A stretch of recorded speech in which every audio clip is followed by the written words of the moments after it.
This episode of Techno Buffalo is brought to you by Full Sail University. Welcome back to another episode of Rumor Roundup. This is the show where we round up all the tech rumors from the week and condense them into one video so you know what is coming in the future. Up this week though, we only have one topic and one topic only.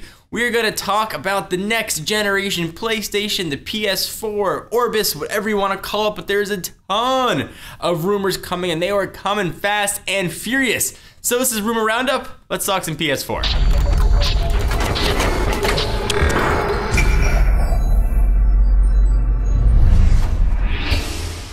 The rumor mill's been churning fast and furious with PS4 news. We published an article earlier on Techno Buffalo that essentially said the same anonymous source who was leaking a ton of next generation Xbox 360 info late last summer actually and was trying to sell it online is now bringing us some pretty specific info about the PS4 or Orbis as Sony is internally calling it. Super Day, as he's known, has provided the website Kotaku with a set of 90 PDF files that outline specs related to the system's developer hardware, as well as the controllers and accounts. The sheer complexity of the information, in conjunction with its credibility based on other known rumors, makes this pretty probable. Unlike some other Xbox-related rumors that have been floating around the internet for the past few weeks, this information is at least probably going to be somewhat accurate. It's important to note though that specifics below are for development hardware only, not the console consumers are actually going to buy at retail. Some or all of the specs might be different, and in retail versions they likely will be. This does though give us a pretty good idea of the possible maximum power of the system, as a retail console wouldn't be beefier than development hardware of course. System memory, 8 gigs are going to be on board. Video memory, it's going to have a 2.2 gigabytes. CPU is going to be pretty beefy.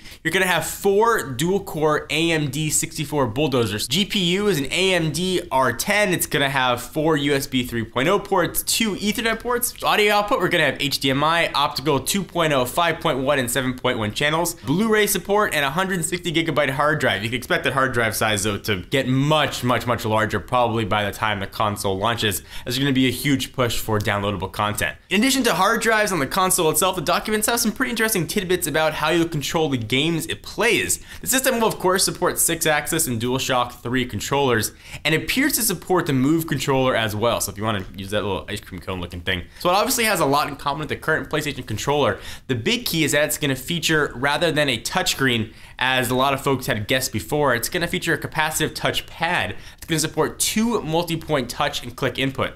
Shape of the controller, be it the boomerang like we saw with the original PS3 when they announced it, or something more like the Vita, is totally unknown. It's also going to feature improved motion sensing, vibration, RGB, LED, and a ton of other awesomeness in there. So what we might get is a Sony'd up Wii U type control pad. So despite rumors to the contrary, the documents don't make any mention of any sort of biometric features at all. The other big surprise here is the controller is going to have a share button. Nothing is really known about what it could entail, whether it be for sharing a screenshot from the game you're playing or send it out via social media or something really specific with interacting with the console.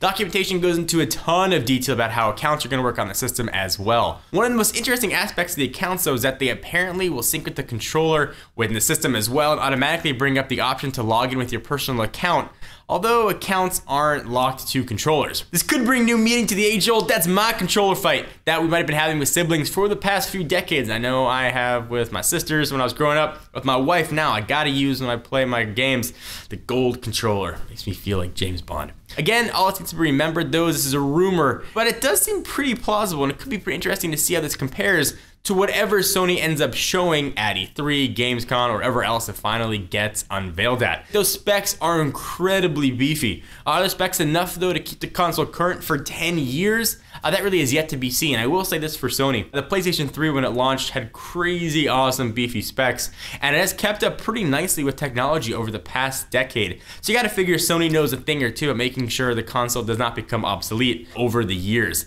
I'm really curious to see what developers can do. Certainly you don't get the full power of the games until 3, 4, 5 years into the console's lifespan. But if you think current generation PS3 games look awesome, I cannot wait to see what they're gonna look like on PS4. Assuming we'll have support for 4K, which over the next decade will probably become pretty mainstream, it is going to be awesome. So what games are you looking forward to most? Love to hear your comments down below. Do you agree or disagree with any of these PS4 rumors? One thing is for certain though, All these rumors can be put to rest in the coming months, as I think we might get a hint of what Sony has to offer, perhaps even before E3. So now we've rounded up all the console news, let me take a minute to thank our friends and sponsors at Full Sail University. You know, the mobile app industry is on fire right now, and Full Sail University's online mobile development bachelor's degree program can teach you the skills that you need to take advantage of those emerging opportunities. In this degree, you'll learn both the programming and business sides of mobile development so that you can concept, develop, deploy, and market an application from start to finish. You'll explore advanced programming languages, visual frameworks, usability principles, and app development for iOS